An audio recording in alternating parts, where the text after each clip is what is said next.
Hey, welcome to the Koconutz Show. You're now tuned into Koconutz with Dave Koconutz and Dick Wolf. My goal in life is to never have a real job ever again. I wish I had underwear,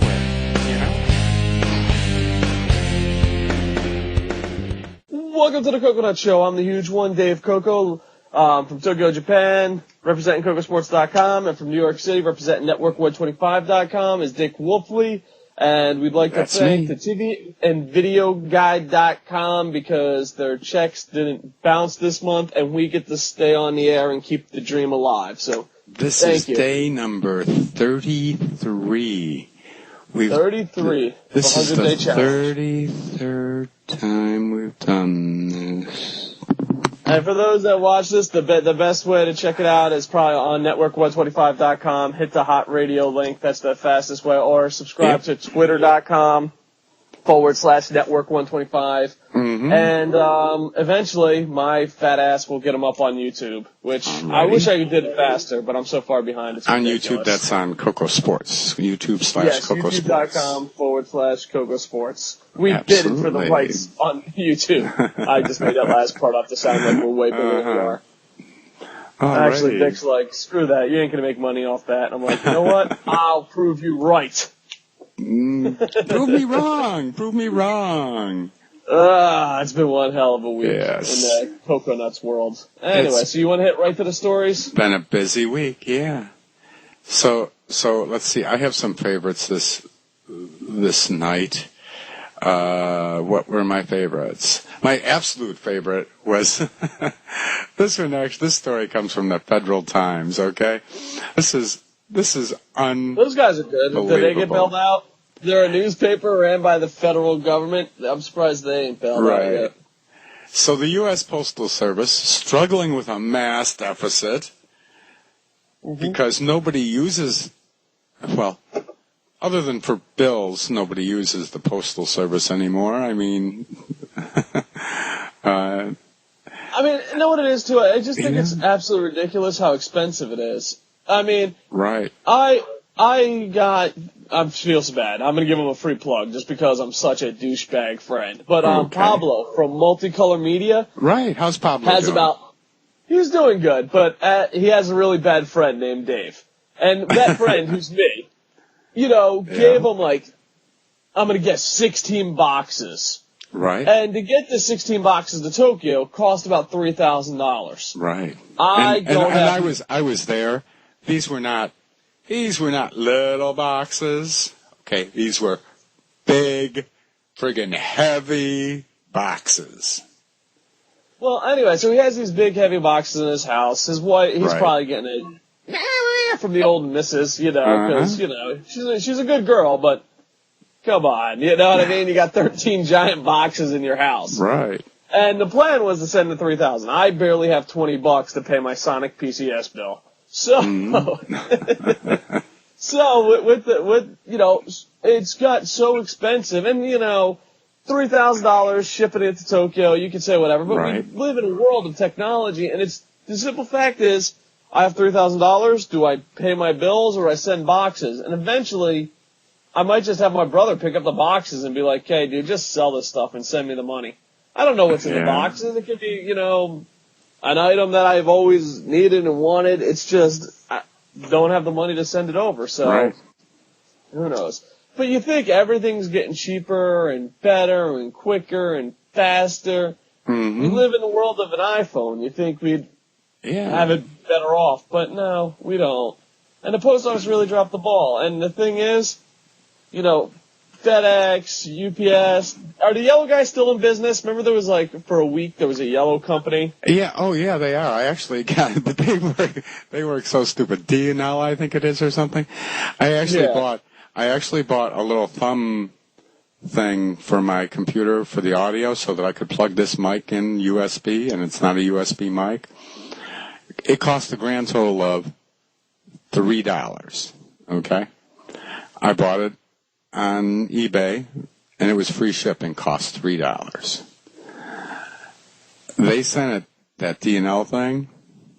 Yeah. D&L shipped it and they were in California, so they shipped it from California to New Jersey. I'm in New York City.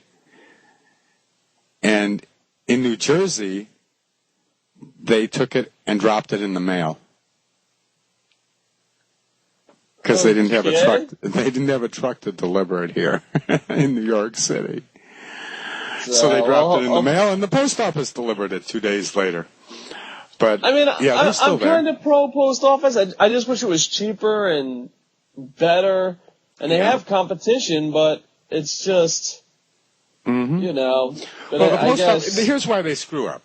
Okay, so they got to deal with the union that they can't have big layoffs, right?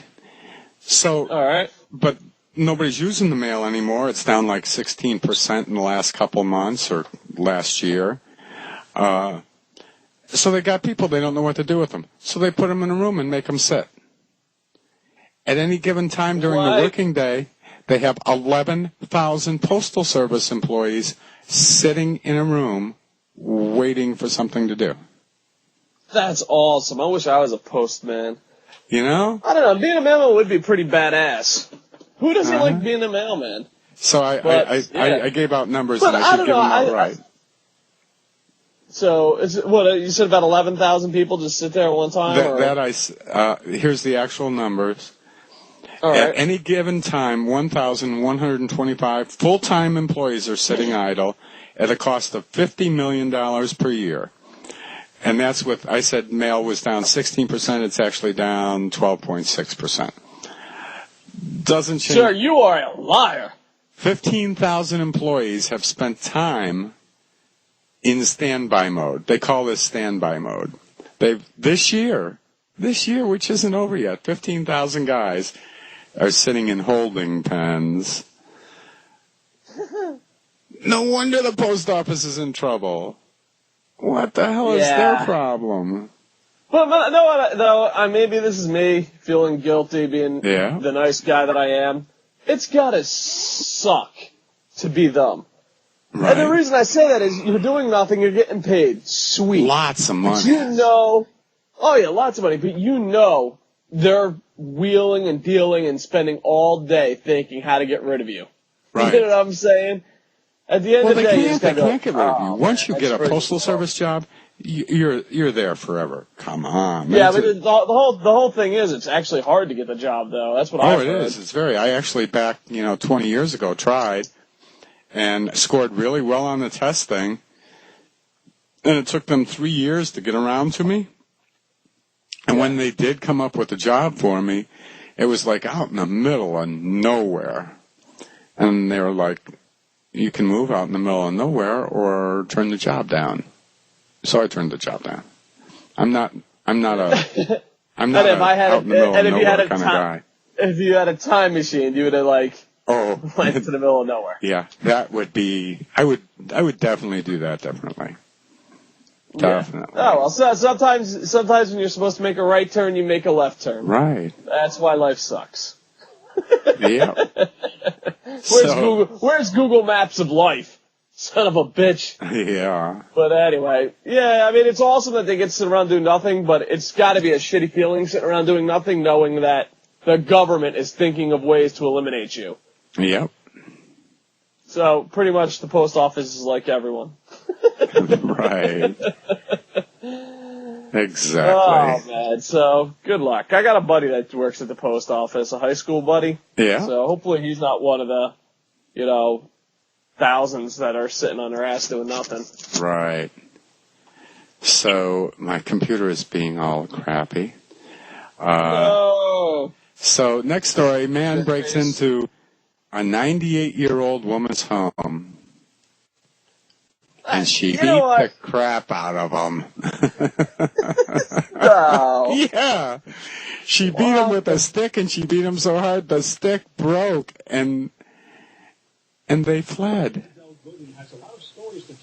This is from CNN. Now she has a new one to share after almost not living to see her 99th birthday. On September 14th, around 2 in the morning, a man knocked on her door twice, asking if she could give him some water. Both times, she said no, having no idea that he and a second man were about to kick in her back door. I have, wow. Oh, Lord, I should have broken the house. I said, Lord, do Lord have mercy.